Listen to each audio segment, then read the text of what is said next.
In this video, we begin chapter 6, which is all about linear transformations. So chapter 6.1 is the introduction to linear transformations. And in these two videos, we are going to see the following learning objectives. We are going to find the image and preimage of a function. We are going to show that a function is a linear transformation or not. And we are going to be able to recognize and describe some common linear transformations. So we're going to start with our definitions here. So a function t from v to w maps a vector space v to a vector space w. So we say in this case, v is the domain, that's where the function t starts, and w is the codomain of t. W is where the function t ends up after the mapping. So if v is a vector in v, so small v is the vector in capital V, the vector space, and w is a vector in w, where small w is a vector in capital W is a vector space, such that t of v equals w, so when v is the input to the function t, w is the output, then we say w is the image of v under t. So the set of all of these images of the vectors in v is what we think of as the range. So you're used to range being associated with the output from algebra and calculus class, same idea here. So all of the images from the vectors in v construct the range of t. And the set of all vectors in v such that t of v equals w, so all these vectors v, such that this is true, is known as the preimage of w. So here's a little diagram to help understand. So t takes the preimage to the image for each individual element from v's to w's, and then the domain ends up in the range, and the range is a subset of the codomain. So the range is all of the small w's that are from vectors in v, and then the codomain is the bigger vector space capital W. So we can think about it, here we go, as the v's mapped to the w's, and then the vector space v is mapped from t into the range, and the range is a subset of the codomain, the w. Here's another image explaining. So here t is our function that maps vector space v, the domain, into vector space w, the codomain. And so you can see w in here, the range is a subset of the codomain. So here's our range right here in the pinkier oval, and then the codomain is the bigger space. So the range is always a subset of the codomain. It could certainly be the whole codomain as well, because remember, a subset can be the entire space as well. So let's take a look at an example. So we're going to use this function t that's defined here for us to find the image of v and the preimage of w. So t is going to take v1 and v2 and map them to a 3-tuple where we've got v1 as our first entry. Our second entry is going to be the calculation 2v2 minus v1, and our third entry is going to be v2. So if v is 0, 4, then we can do our calculation here. 2 times 4 minus v1, which is 0. So this should be, in the center calculation, we're going to get an 8. v1 is a 0. So we're going to end up with t of 0, 4. You can see it right down here. Here's the math. Is going to be 0, 8, and 4. So this math I wrote out is just also typed right down here. The 2 times 4 from the 2v2 minus the v1, the 0. Okay. So then we want to now find the preimage of w. So w is the 2, 4, 3 here. And so that's the 3-tuple. And so we are going to work backwards and figure out which v1 and v2 from v correspond with that. So we take our t of v1, v2, our v1, comma 2v2 minus v1, comma v2, and set that equal to 2, 4, and 3. So you can see we've got that down here. So we see it right away, v1 equals 2, v2 equals 3, and then you can verify that last calculation in the middle. 2 times 3 minus 2 is 6 minus 2, or is in fact 4. So we have a match there. So the preimage of W is going to be V1 is 2 and V2 is 3. So we can say the preimage of W is 2, 3. So preimages are a type of pullback. So you'll hear professors sometimes refer to the preimage as a pullback. And this idea of a pullback is a broader category that we use in set theory. So if you keep taking math classes and study set theory, you'll get to see other examples of pullbacks, but you'll often hear the preimage called the pullback of W. And that makes some sense when we look back at this picture, because imagine here's W. To get that preimage, we just pulled back into the domain. All right, so now we want to define linear transformation. This is our big concept for chapter 6. So we're going to let V and W be vector spaces. Then the function, or I call it a map, so you'll hear us interchange those terms, that T is a function or a mapping. T from V to W is a linear transformation when these two properties are true for all V's in V and all W's in W, and then for any scalar C. So the first property is what we call linearity, is that T of U plus V can be separated out into T of U plus D of V.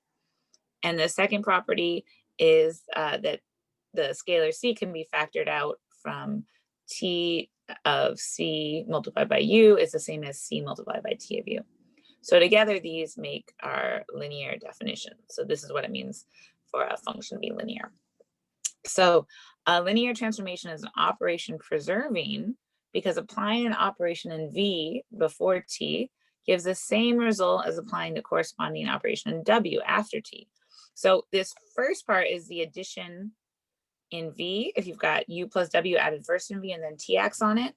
And then the second corresponding preservation, as we say, is if you add T of U plus T of V in W. And then the same with scalar multiplication. So if you've got T of CU, then that means you're going to multiply C times U before the function or map T acts on the input. And that's the same as if you do T of U and then multiply C after. So this is another preservation of the operations. So let's take a look at an example. We're going to show that T, a mapping from R2 to R2, given by T of V1, V2 equals, the first entry is V1 minus V2, and the second entry is V1 plus V2, is a linear transformation. Then we're going to find the image of the point 13, negative 4, and the preimage of the point 28. And then note, technically, because V equals V1, V2 in parentheses, when we say T of V1, V2, we should use double parentheses, but we hardly ever do that. So you are welcome to use a double parentheses, but I won't hold you to that because I most often won't in our notes. Okay, so we are going to check the first property. So T of U plus V. So then that's going to be T of U1 plus V1 in the first entry and U2 plus V2 in the second entry.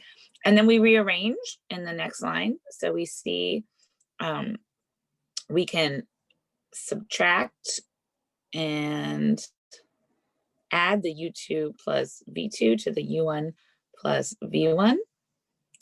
And then we see that we can rearrange and end up having rearranged our elements, because we can add and subtract and rearrange those orders here by properties of real numbers to get T of U plus T of V. So you can check out our rearrangement here and verify that we can indeed say T of U plus V is the same as T of U plus T of V. Now we checked scalar multiplication. So T of CV1 and CV2, that scalar C is going to distribute through each term. So you're going to end up with CV1 minus CV2 in the first entry and CV1 plus CV2 in the second entry. And then let's factor out the C's. So then we have C factored out from V1 minus V2 in the first entry, and C factored out from V1 plus V2 in the second entry. And then we can factor the C out of everything. So then we have C multiplied through by V1 minus V2 in the first entry and V1 plus V2 in the second entry. And that's just exactly C times T of V. So we have shown that this function t is a linear transformation. So now we want to calculate the image of 13, -4. So that means our input is 13, -4 for V1 and V2. So if we plug those in, our first calculation is V1 minus V2. V2 is already negative, so that's going to be a 13 plus a 4. So that 13 plus a 4 gives us a 17 here. And then our second entry, V1 plus V2, gives us 13 plus -4. And so that's where the 9 is. All right, so now we're going to find the pre-image of the point 2,8. So that means 2,8 is our output. So we're going to say V1 minus V2 equals 2. Our first entry equals 2. And V1 plus V2 equals 8. Our second entry from the function equals 8. So then we just have to solve here. So let's see, if we rearrange and substitute, you get here V1 equals 2 plus V2, and then you can plug that in and end up with getting that V1 is 5 and V2 is 3. So you can do these through any order. It looks like over here, I just actually added up the equations and got the 2V1 equals 10 and -2V2 equals -6. So substitution or elimination, either way, you end up with the V1 is 5, you do the 10 divided by 2, and the V2 ends up being a 3 with the -6 divided by -2. So here is our pre-image of 2 and 8. So you can see why we often call this pre-image the pullback, because we started with 2, 8, and then we pulled back into vector space V. So let's look at a couple more examples so that we make sure we really are understanding how linear transformations work. So our first example is mapping from the real numbers to the real numbers. And so we're going to say our function f of x equals x squared is not a linear transformation. So if this was a linear transformation, when we plug in x plus y and square it, well, we know that gives us a middle term from FOIL. When we expand, we would get x squared plus 2xy plus y squared. So this is not equal to x squared plus y squared, except a few cases where your middle term cancels. So we know it's not going to work. So all we have to do to show it's not a linear transformation is give a counterexample. So suppose x and y are both 1. So f of 1 plus 1 is going to be 2 squared is 4, but f of 1 plus f of 1 is 2. So our linear transformation properties don't hold. So this function does not meet the definition of linear transformation, so it's not a linear transformation. And now we're going to show that f of x equals x plus 1 is also not a linear transformation from the real numbers to the real numbers. So f of x plus y is going to be x plus y plus 1, but that's never going to be equal to x plus 1 plus y plus 1. So it is not a linear transformation, but it is still a linear function, right? Because the graph is a straight line. So make sure that you are understanding that linear transformations are mappings of vector spaces that meet these two properties, but they're not the same as linear functions. So last note here, two simple linear transformations that we may sometimes call on for their simplicity are the zero transformations. So you could have t of v equals 0. So that means everything maps to the point 0. So any value from v maps to the 0 vector in w. And then the identity transformation just takes v to itself. So that's t of v equals v, and that maps from v back onto itself. So we will sometimes use these transformations. In the next video, we will see the properties of linear transformations and also some more examples.